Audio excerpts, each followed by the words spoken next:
Hello, everyone, and welcome to our show, Matthew 25 Alive, Gospel, Catholic Social Teaching, and Catholic Charities. That's a mouthful right there.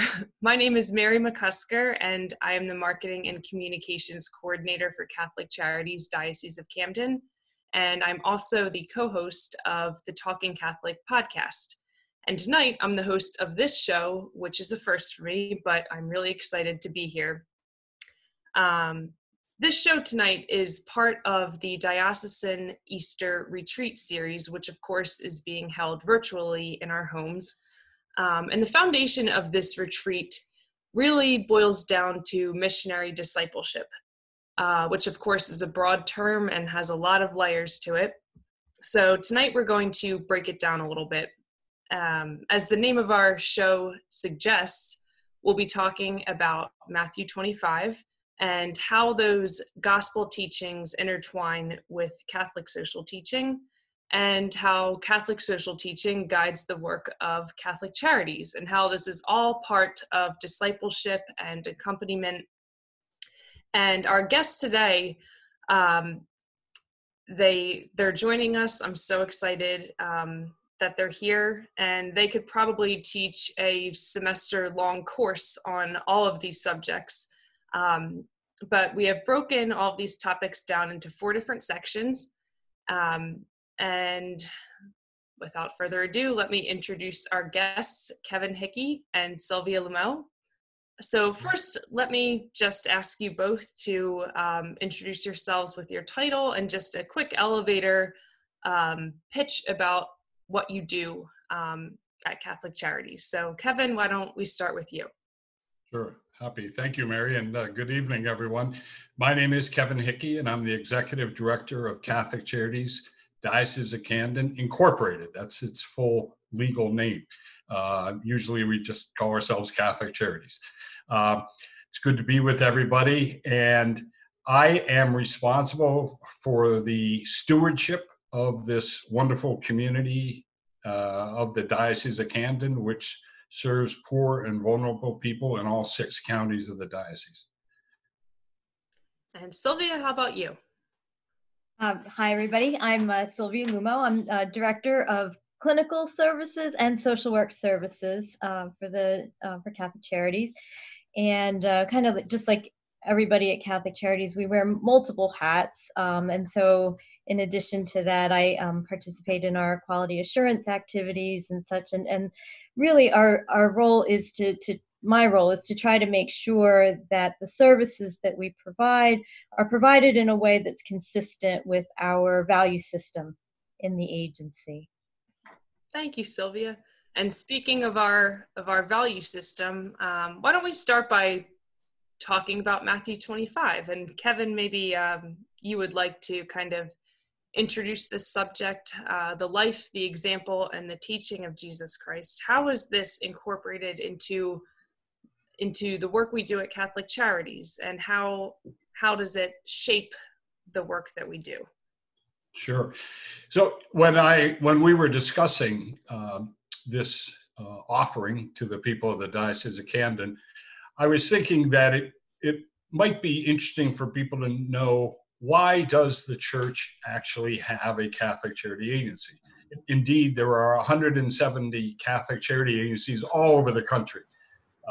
Essentially, every diocese has a Catholic Charities. So why would that be? Why does Bishop Sullivan and his fellow bishops, why, as part of their vow to steward and lead their diocese, include their responsibility to charity? What's driving that?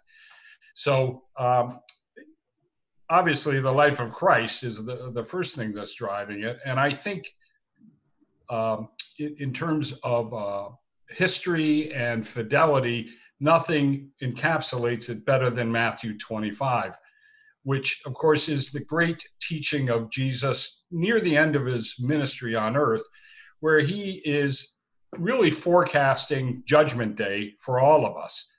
And he says in these famous lines, so I'm going to read it if you don't mind.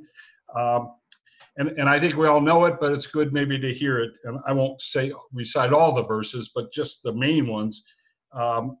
where Jesus is prophesying. By the way, this is sometimes referred to as the parable of the sheep and the goats. And the sheep are on one side, the goats on the other. And he's saying, when I was hungry, you fed me. And when I was thirsty, you gave me something to drink. When I was naked, you clothed me. When I was a stranger, you welcomed me. When I was in prison, you visited me. And when I was sick, you came and visited me as well and ministered to me.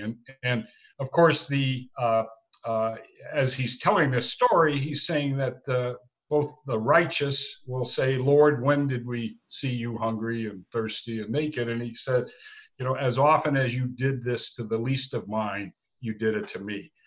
And, interestingly enough, at the end of Matthew 25, Jesus is saying that the righteous, that is to say, the people who fed the hungry and clothed the naked, they will go to their eternal reward. And those that didn't do that, they will go to perdition.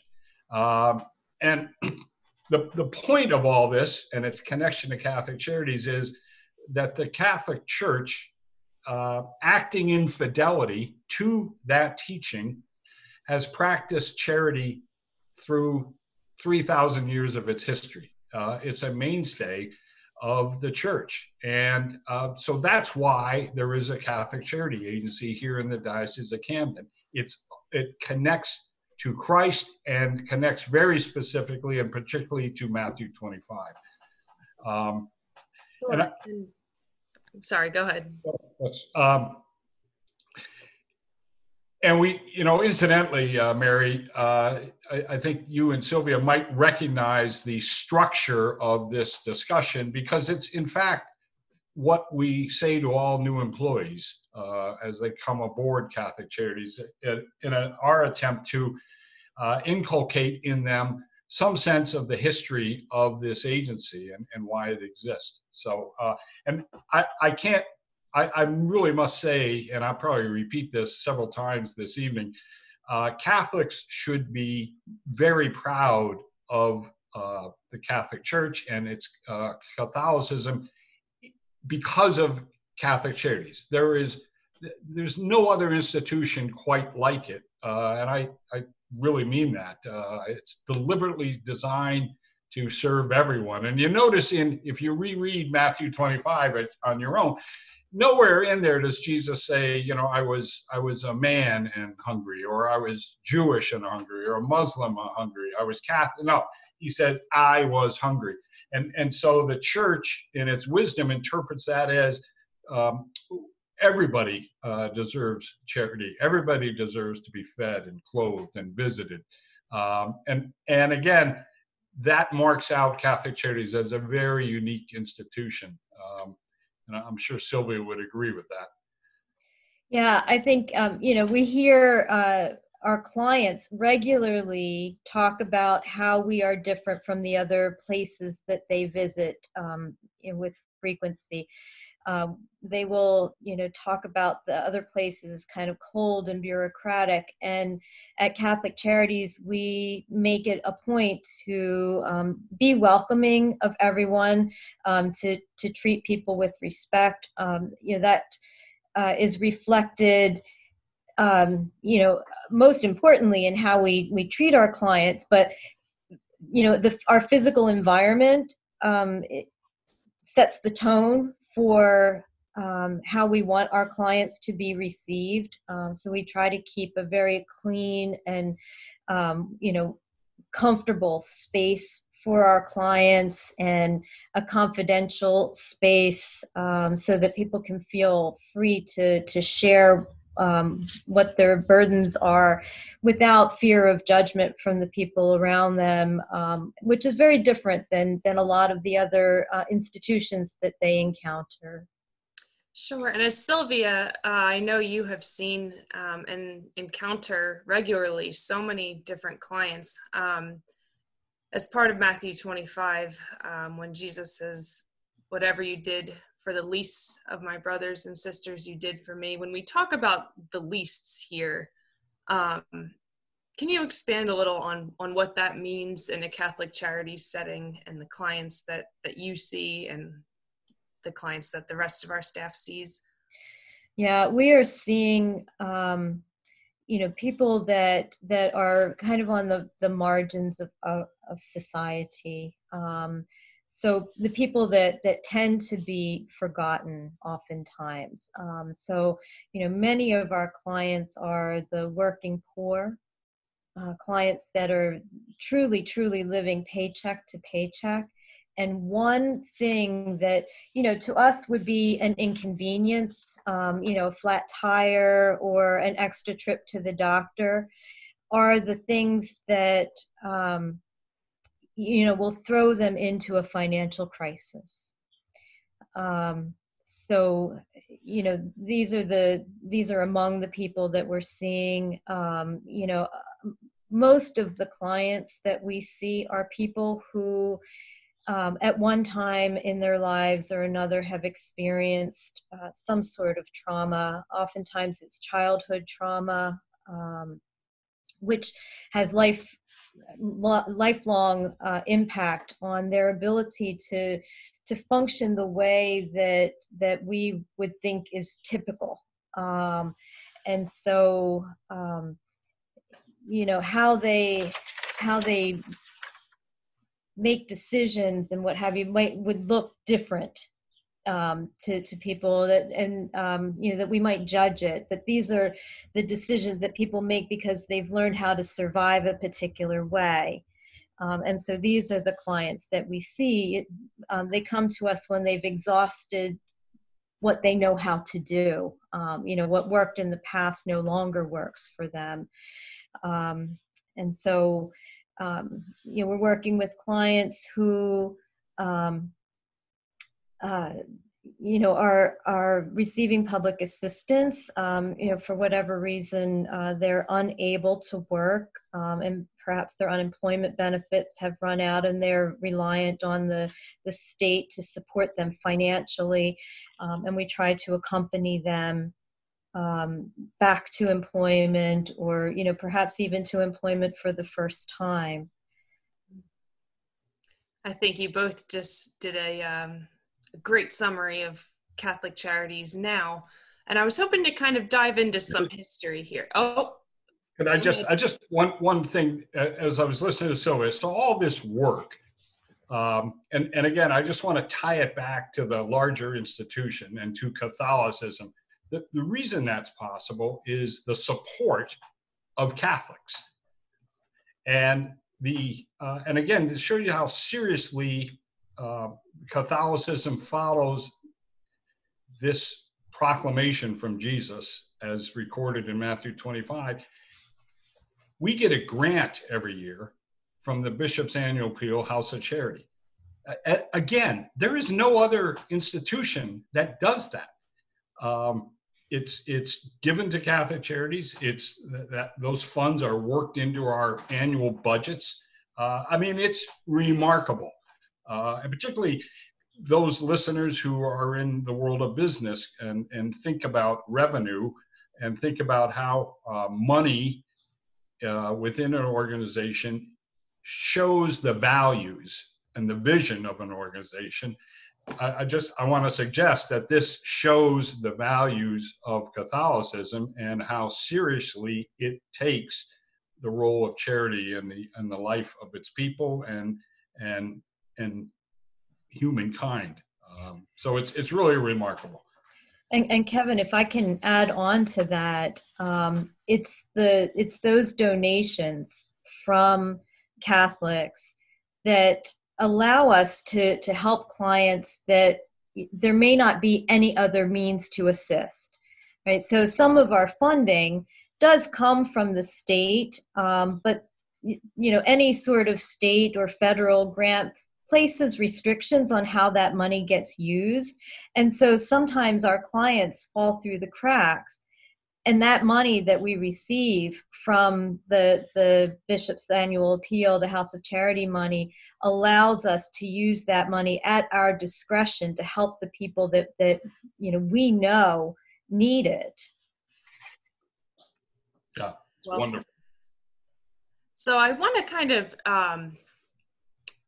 let's look back at history a little bit here. I know one of the topics that we were going to talk about, 3,000 years of thought, reflection, analysis, and prayer.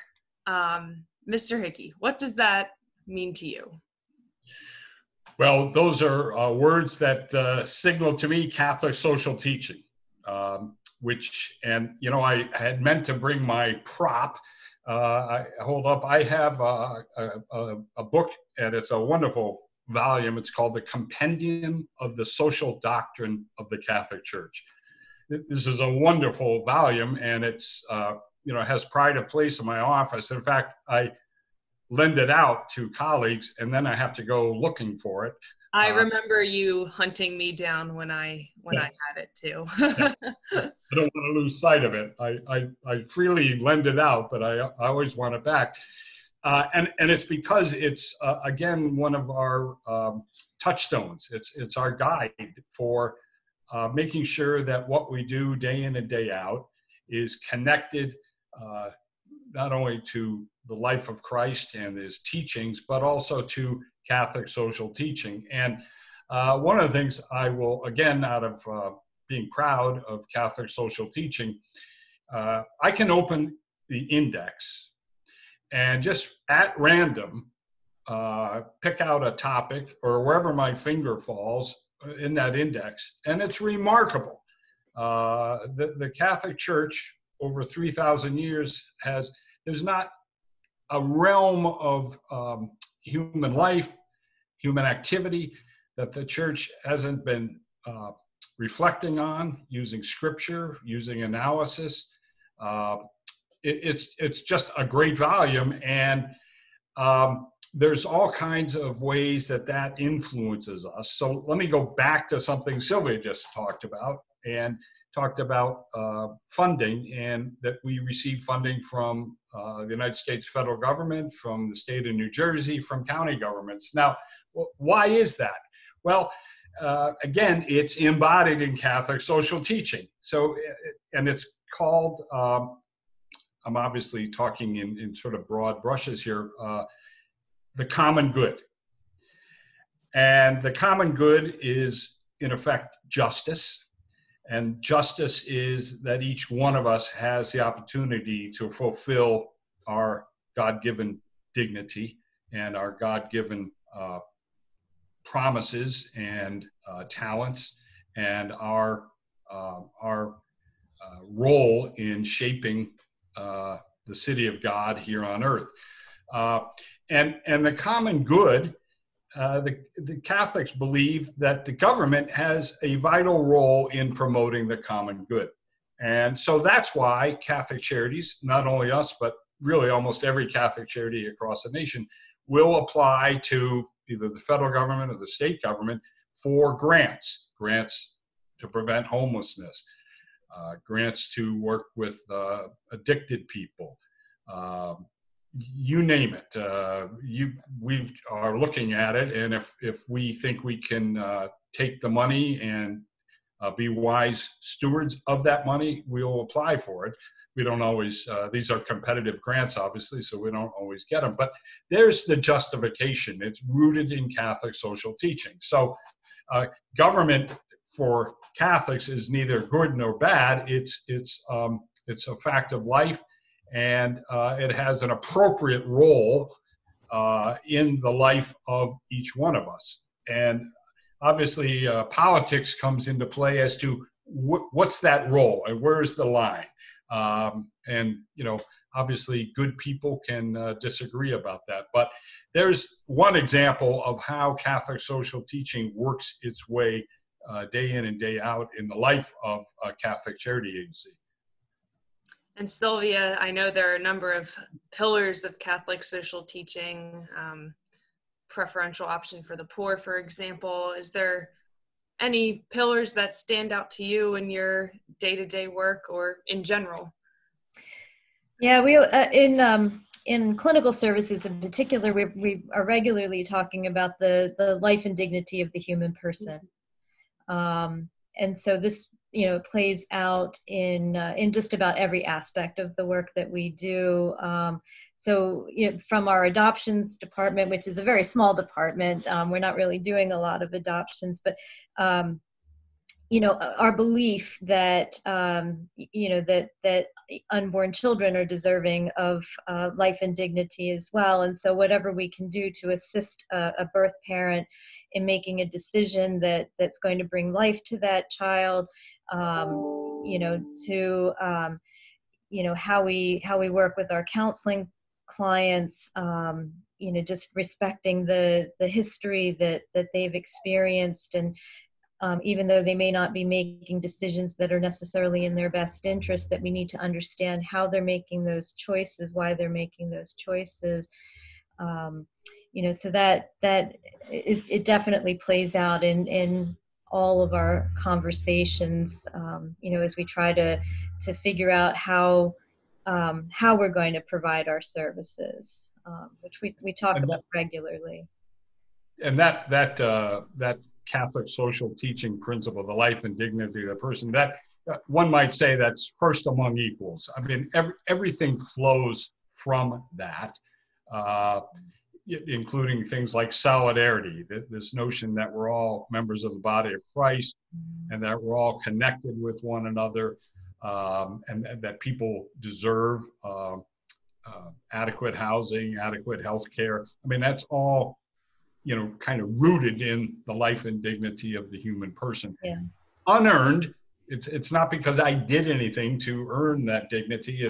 It's God-given. It's because I'm a creation of God. So everything we do flows out of that specific principle, and all the other principles of Catholic social teaching are connected to that. The other one that I really like is the rights and responsibilities of people. Just kind of what Kevin was saying, that, as human beings, we have not done anything to earn the right to dignity, other than, God created us. But because of that, we each have certain responsibilities to act to our ability, to function from our ability. And so, for example, our Welfare to Work program is kind of based in that, so to the extent that someone is able to work, we expect for them to. And so, our role is to assist them in being able to fulfill their role in society.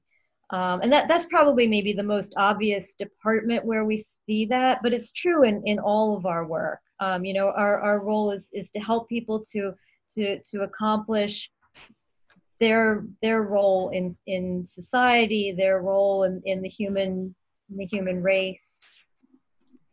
Sylvia, that reminds me. I liken our work and really Catholic social teaching and how it guides us.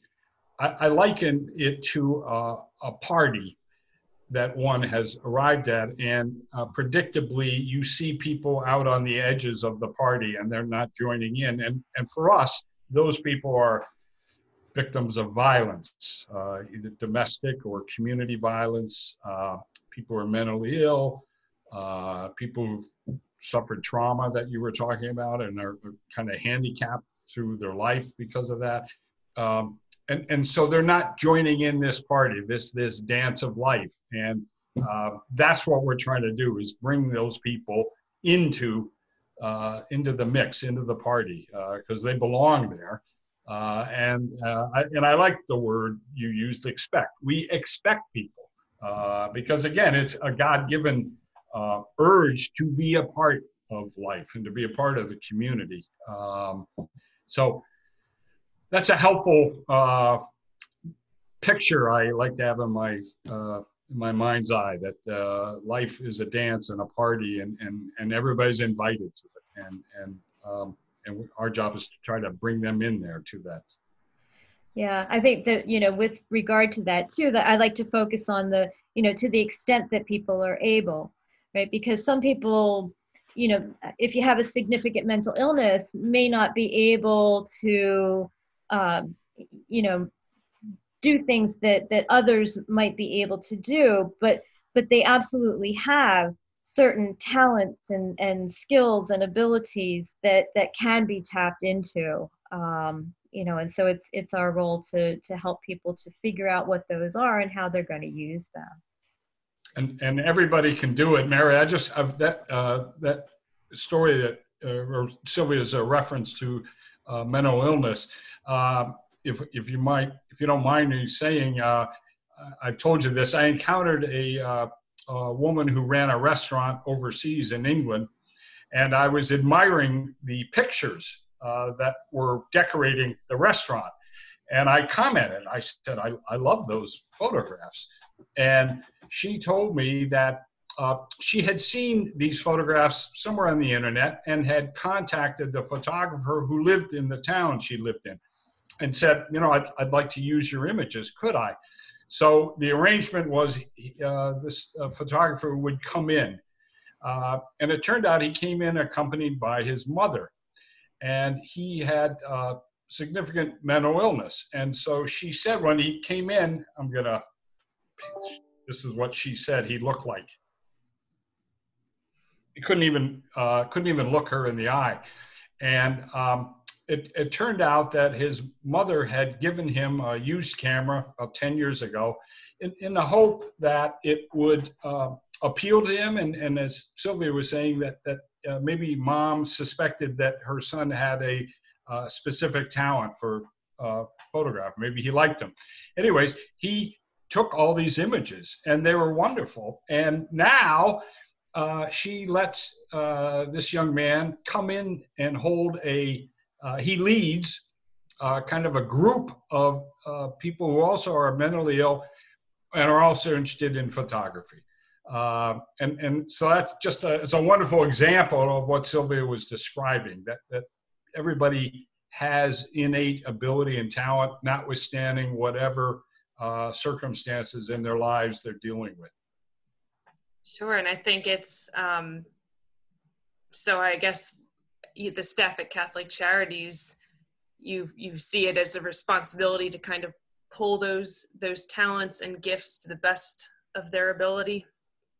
Yeah, I think, again, that's what makes us different than some of the other agencies where, you come in for a specific purpose and then, you leave. But I think it's important, that we really try to spend some time with our clients and get to know who they are and what their backgrounds are so that we can, help them to develop those strengths or to build on those strengths. Sure. If you don't spend the time getting to know them, how are you going to know where to help them build the strengths? Right. So these pillars and concepts of Catholic social teaching have been there since the beginning.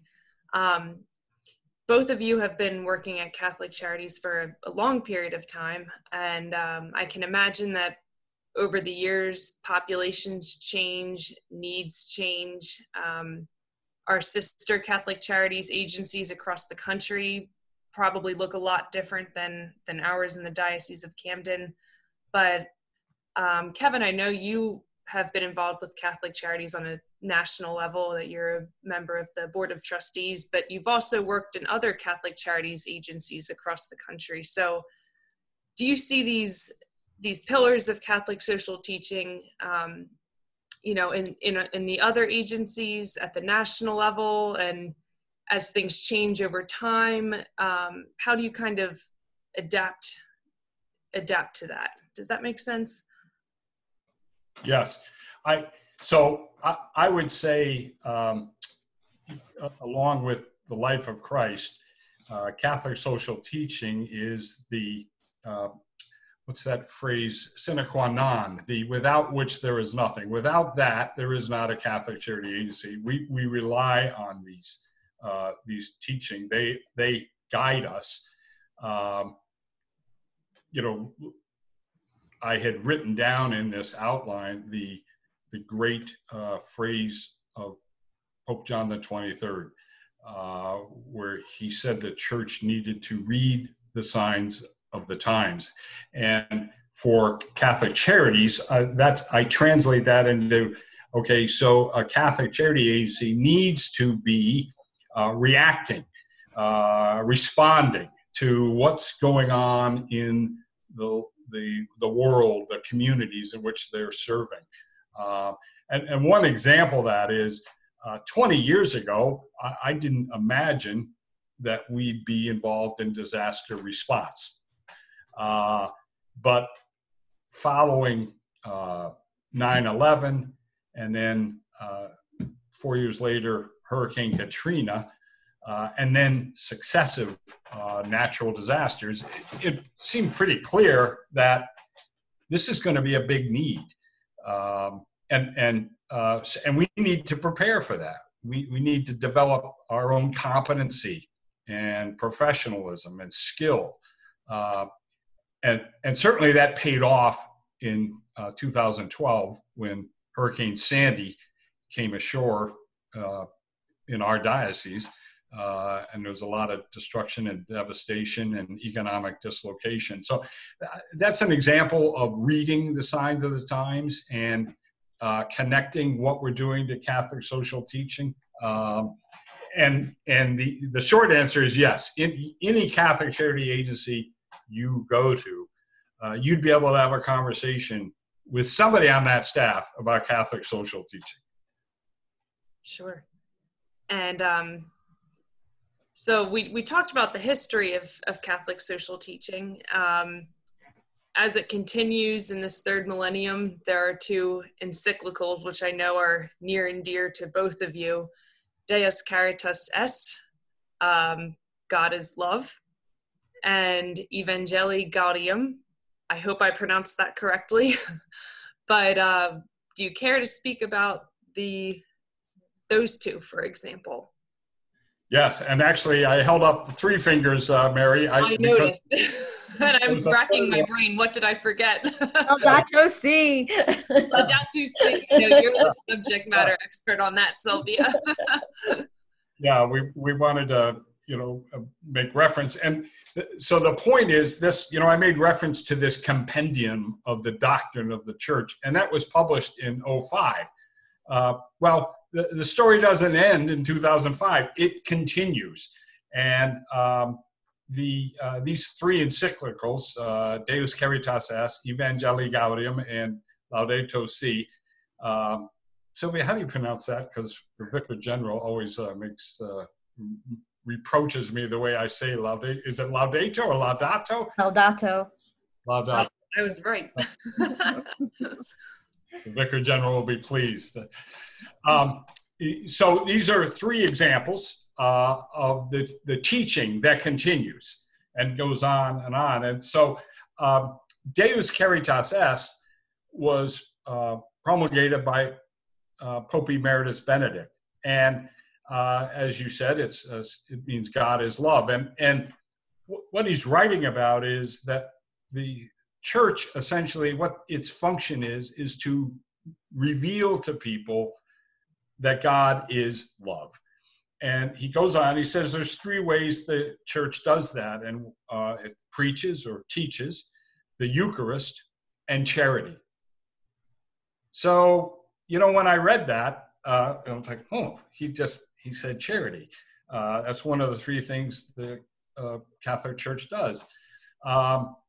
And so this improbably, Deus Caritas Est became known among a lot of Catholic charity directors as the Catholic Charities encyclical, because he goes into some detail about charity. And, it's remarkable. I always wanted to sit down and maybe have a cocktail with Pope Benedict, because when I read and still read what he says about Catholic Charities, it's as though he worked in our agency here in the Diocese of Camden. It's remarkable how he knows what we're struggling with. And so what I wanted to focus on as a way of, an example of the continued teaching is he's talking about what kind of people are in the Catholic charity agencies and what they need to be mindful of. And so the first thing he says is they have to be professionally competent. And he says that, life now in the 21st century is extraordinarily complex. The problems that are facing people are very complex. They're intertwined and interlinked.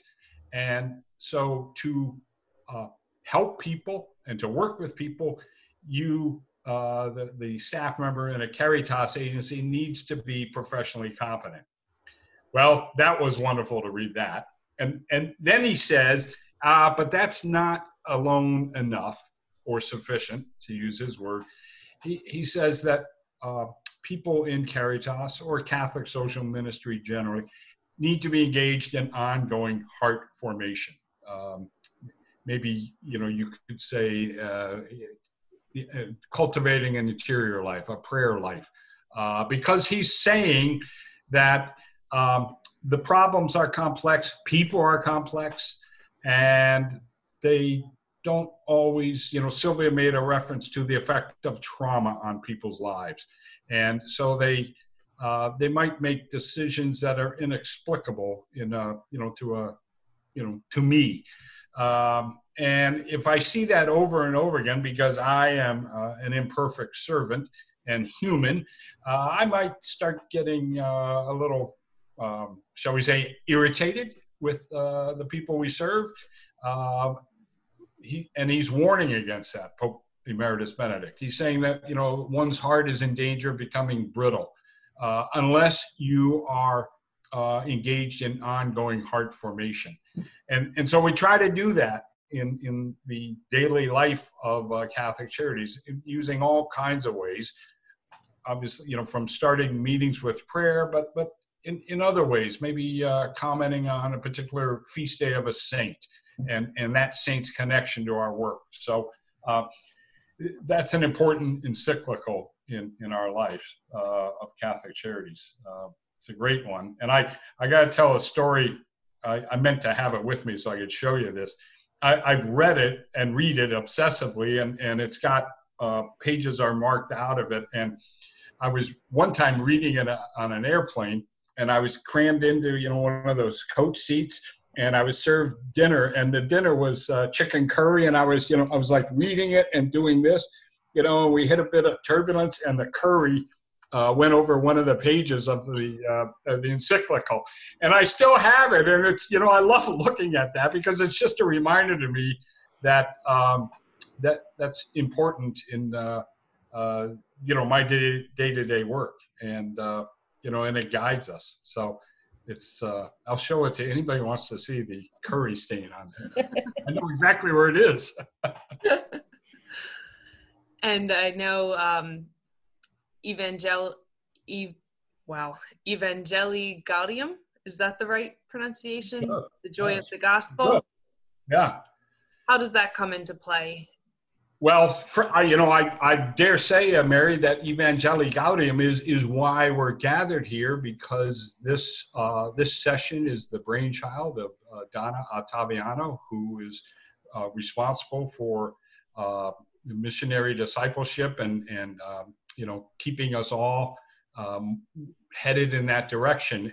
And it's in that encyclical that Pope Francis talked about missionary discipleship, and that he was summoning the church to a life of missionary discipleship and to go out and go out to the peripheries, particularly, which of course is also somewhat music to the ears of people who work in Catholic charity agencies.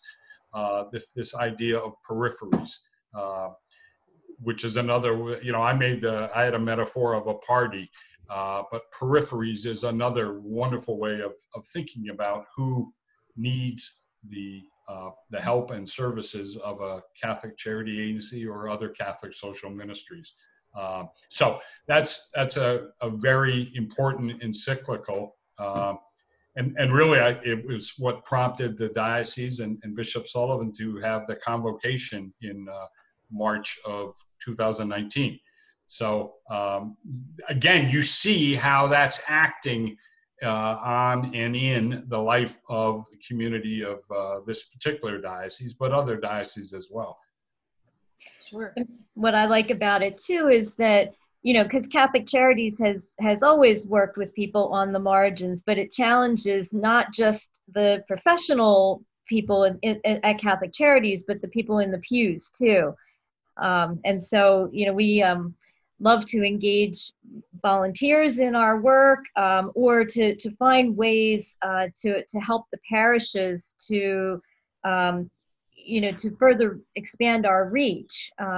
So, thinking about our work to bring I Thirst into the parishes. Our substance abuse ministry is a way for people that are in the parishes with a heart towards helping families that are suffering, either the family members or an addicted person themselves who just wants the support. It's not just the professionals that can be of assistance. Sometimes it's just that listening ear, that person that can accompany them through their journey, that's important. And so it calls the people in the pews to take an active role too. Sure, and that was actually my next question. So these encyclicals, they guide Catholic Charities, they guide both of you.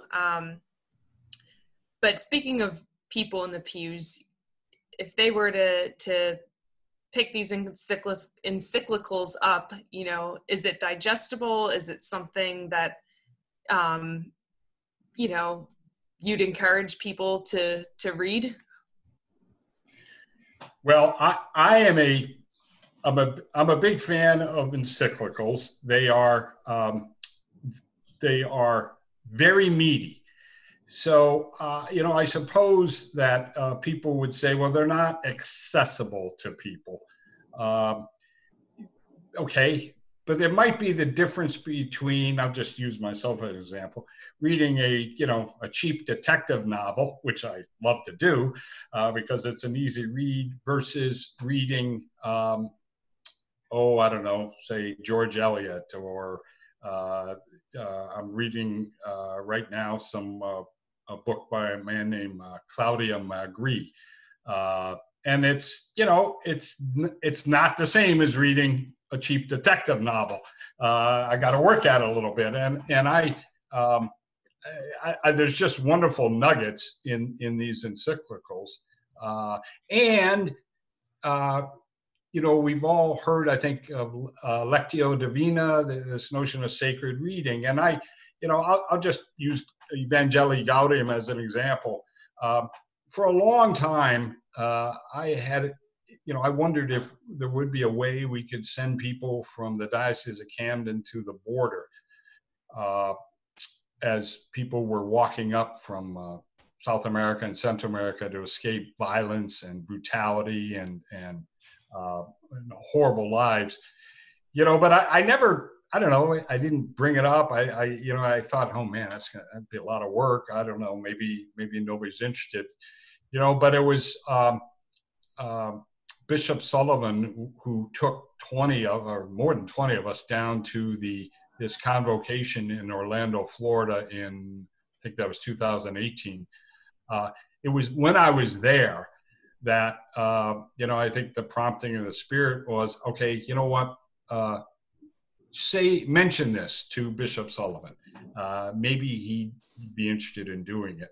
And so that's one example, at least for me, of how an encyclical, Evangelii Gaudium, was acting in my life and gave me a little bit of nerve to, all right, well, let me throw it out there to Bishop Sullivan, and see if, all he could say was, no, not at this time.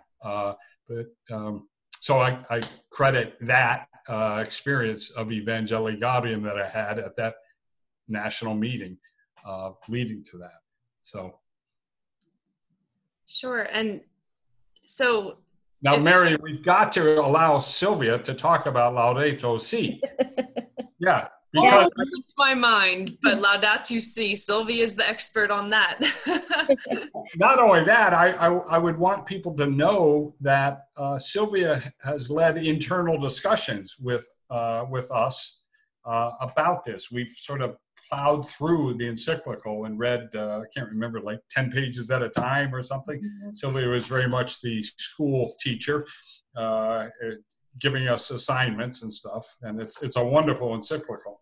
Yeah, and to your previous question, Mary, about being able to digest the encyclicals, I find that Laudato Si was a very digestible. Of all of the encyclicals that I have read, it was the easiest one to read. Now, to Kevin's point, not necessarily easy, but the easiest of the ones that I have read.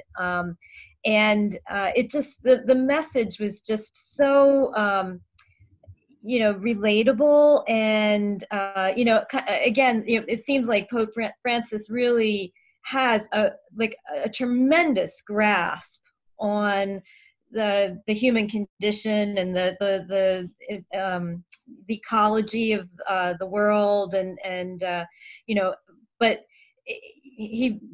it's such a moving document, because while it's thought of as just focusing on the environment, and of course there is a big focus on the environment, it really focuses on the interconnectedness of humans and the environment, and humans and one another. How much we need to be thinking about the impact of all of our decisions on others, and how the decisions that we take lightly have great impact on the people that are on the margins.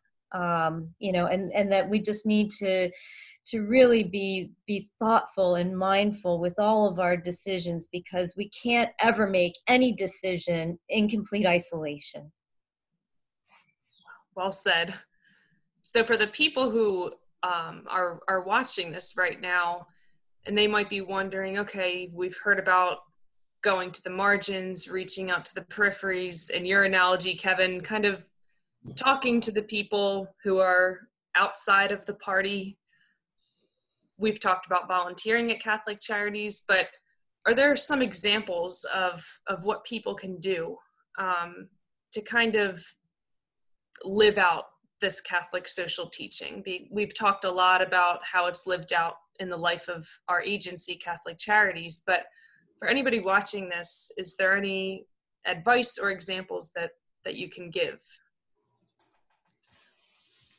Well, here's what my opening comment to that question, Mary, is I actually think people do this day in and day out. I think people are remarkably holy people, and people practice this, and I think it's happened so often that sometimes we don't even notice it, and it's the little things. My brother used to, when he was younger, and he still does this, he would be in a diner or a coffee shop, and he'd see somebody, and he'd have an impression. His impression might be that's a mom with a significantly handicapped child, and he'd go up and he would pay their bill and then leave. And that's that's a beautiful, holy thing to do. And I think people do this almost every day of their lives. I mean, what the heck, and particularly now during this pandemic, I know that within families, there are countless acts of, goodness and holiness that are being practiced in the midst of, extraordinarily stressful times. So I tend to have a very optimistic view of human nature. So I think my first statement is I think people do this day in and day out.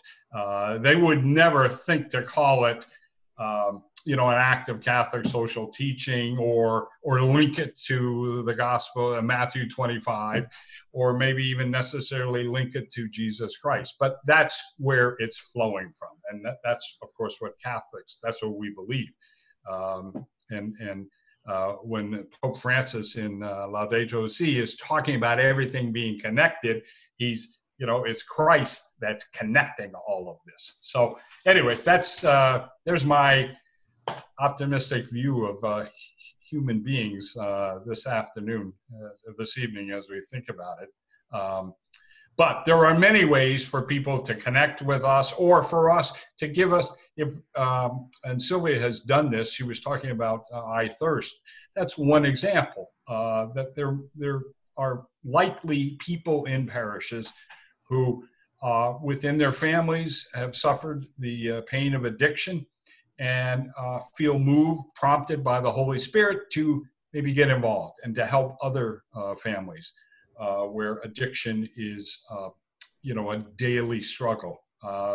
That's one example. And in fact, Sylvia, I believe that's starting up shortly, where we're going to have even online, a course of study for people. Yes, yeah, we're going to be doing it all online. I believe the first, May 17th, May 9th, I think, is the first. People can register. They can go on the website and look for the information. And we've got, Mary, if you think about Matthew 25, feed the hungry, visit the sick, visit those in prison. There are opportunities for people to live that out if they would so desire. Our great colleague, Sister Mary Cronin, is coordinator of prison ministry. She's perched on his shoulder saying, yeah, why don't you mention prison ministry, Kevin? So I'll mention prison ministry, where, she is looking for people who may feel called to go in and visit those in prison. And, we recognize that's not everybody's cup of tea. But our shepherd, Bishop Sullivan, he's a great example. He's been in every prison and jail in the diocese multiple times. He was going to go into the federal prison in Fairton last week, but of course the pandemic has shut that down. So there are certainly opportunities, and if you just reread Matthew 25, give us a call, and we can certainly use people's good work, good service, even if it's just a couple hours a week in one of those areas that Jesus talked about. Thank you. I think that's great advice. And I guess one final question. We've talked about Catholic Charities. What are your hopes for the future of the agency, for the people of the Diocese of Camden? What's your vision here? What do you want to continue, and what's your hope? And this is for both of you. Yeah, I'm going to root it in encyclicals, and so in a lot of ways it's easy to be the steward of Catholic Charities. I just have to stop and go back to encyclicals, and I'd want to say that these encyclicals are wonderful, and obviously I'm talking about the social encyclicals, so-called, and the first one was 1891, called Rerum Novarum, and each encyclical is written when the Pope each Pope is thinking about the challenges facing the world as they have found it.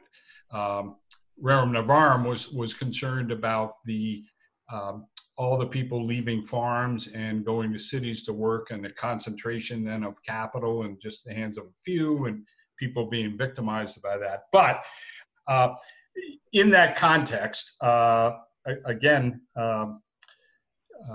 Pope Paul VI said, and this is kind of the vision that animates not only Catholic Charities, it's really Catholicism and the Church. He wrote, the joys and the hopes, the griefs and the anxieties of the people of this age, especially those who are poor or in any way afflicted. These are the joys and hopes, the griefs and anxieties of the followers of Christ. So that sums up what we're about at Catholic Charities. And we're imperfect servants. And so we each have our good days and bad days, but that's our compass. That's what we're stretching for. Well said. Is there anything you'd like to add, Sylvia? No, I think that pretty much sums it up. Well, great. I hope that this episode has been informative to people. I hope you're feeling inspired by it, and I hope everybody is staying safe, staying home, staying well, and please know that at Catholic Charities, our services are continuing during this time, and just because we're not in the building, we are still committed to serving those in South Jersey. Thank you for listening to this episode of Matthew 25 Alive, and I hope everyone had a nice Easter, and take care. Thank you, Mary. Thank you, everyone.